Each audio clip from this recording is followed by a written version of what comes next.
Merci. Dans la technique, Fabiola, bonjour et bienvenue. Bonjour Boubakari et bonjour également à nos très chers téléspectateurs. Voilà, vous nous venez justement avec des nouvelles fraîches concernant le sport et vous commencez au Cameroun et vous nous dites que la date pour la grande finale aura finalement lieu, en tout cas pour être précis, le 29 septembre 2024. Bien évidemment, Boubakari, pour la finale de la Coupe du Cameroun 2024. Cette date a été officialisée par un communiqué du ministre des Sports et de l'Éducation physique, Nassis Mouele Kambi, qui a été rendu public le samedi 21 septembre 2024. Ainsi, le tableau final de la 64e édition de la Coupe du Cameroun verra l'affrontement entre l'Aigle Royal de la Ménois et la Colombe sportive du Dia et Lobo le 29 septembre prochain au stade Omnisport de Yaoundé. Notons que cette finale sera le point d'orgue de la cérémonie de clôture de la saison sportive 2023-2024 et de remise des trophées au club vainqueur de coupe de 50 fédérations sportives civiles nationales. Voilà, vous nous parlez cette fois-ci de la Ligue amicale KMF 2024. Le coup d'envoi est prévu pour le 28 septembre 2024 cette fois-ci. Bien évidemment, Boubakari, la première édition de la Ligue amicale Camer Mouna Foot 2024 prend forme.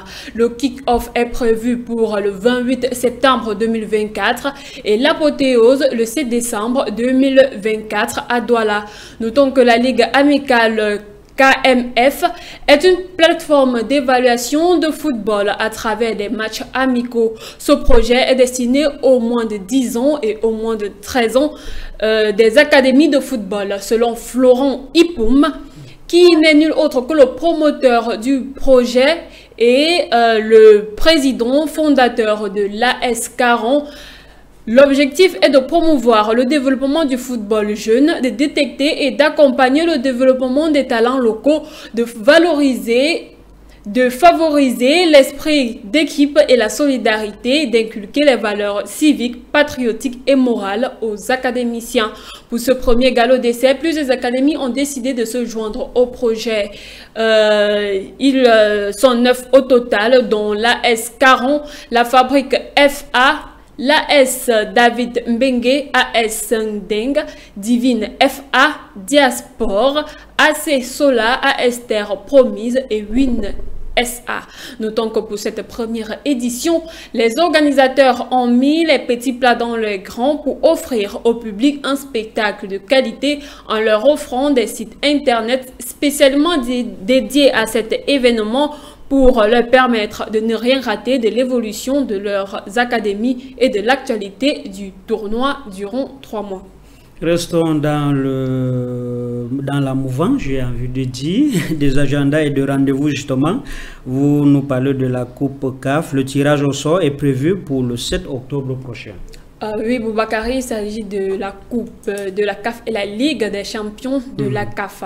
La Confédération africaine de football a annoncé que le tirage au sort de ces deux compétitions se déroulera le lundi 7 octobre prochain au siège de la Confédération africaine de football en Égypte. Notons que cette édition, pour les deux compétitions, 16 clubs sont qualifiés pour la phase de groupe à l'issue des préliminaires bouclés hier dimanche. Ainsi comme en 2021, le Sénégal sera représenté par le Giraffe de Dakar qui a éliminé les Ivoiriens du Racing Club d'Abidjan. L'Égypte, l'Angola, l'Algérie auront chacune 2 représentants. Le tenant du titre Zamalek sera au rendez-vous, tout comme Al-Masri. L'USM Alger et Constantin verront également la phase de poule. Bravos dos Manguis et Lunda Soul tenteront de hisser haut le drapeau angolais dans cette compétition. Le Giraffe pourrait retrouver les Tunisiens du CS Sfaxien. Habitués à disputer les phases de groupe de la Ligue des Champions, les Tanzaniens du Simba SC joueront cette année la Coupe de la CAF, championne en 2020 et en 2022.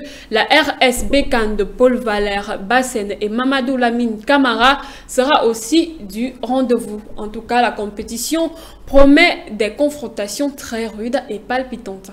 Voilà, Coupe d'Afrique des Nations de moins de 20 ans 2025. UFOA a justement, la Gambie se qualifie pour les demi-finales. Bonne nouvelle pour la Gambie qui a validé son ticket pour les demi-finales du tournoi UFOA 2024 le dimanche 23 septembre. Après avoir fait un match nul 0 but partout contre le Mali au SKD Stadium.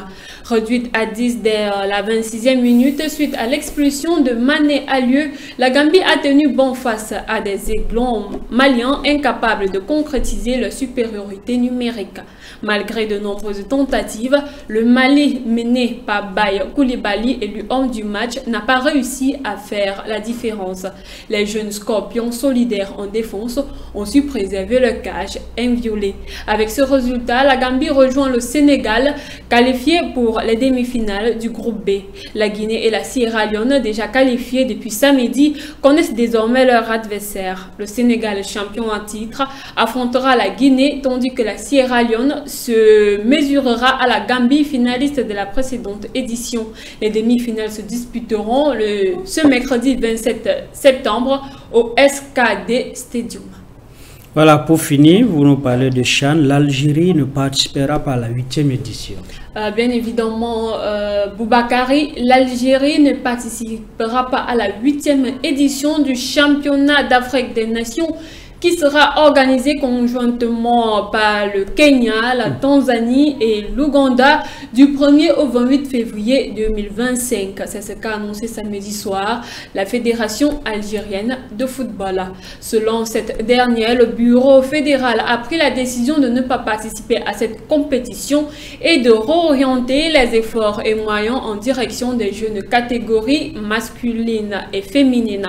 Pour rappel, la dernière édition du CHAN disputée en Algérie en 2023 avait été remportée par le Sénégal devant l'Algérie en finale disputée le 4 février au stade Nelson Mandela de Bakary. Il faut rappeler également que comme la Coupe d'Afrique des Nations, le championnat d'Afrique des Nations prévu initialement en 2024, le tournoi aura donc lieu en 2025 du 1er au 28 février. 2 ans avant la CAN 2027, le Kenya, la Tanzanie et l'Ouganda vont donc avoir l'occasion de s'offrir une belle répétition et les éliminatoires auront lieu entre octobre et décembre 2024. Merci Fabiola pour toutes ces informations. Merci Boubakari, merci également à nos très chers téléspectateurs. Alors, on va se dire à mercredi pour une autre production. À mercredi pour plus d'informations sportives. Merci mesdames, messieurs. En tout cas, vous pouvez continuer, n'est-ce pas, à nous écrire ou à réagir sur nos différentes plateformes, que ce soit Facebook, YouTube, ou même nous envoyer des messages à travers nos numéros WhatsApp.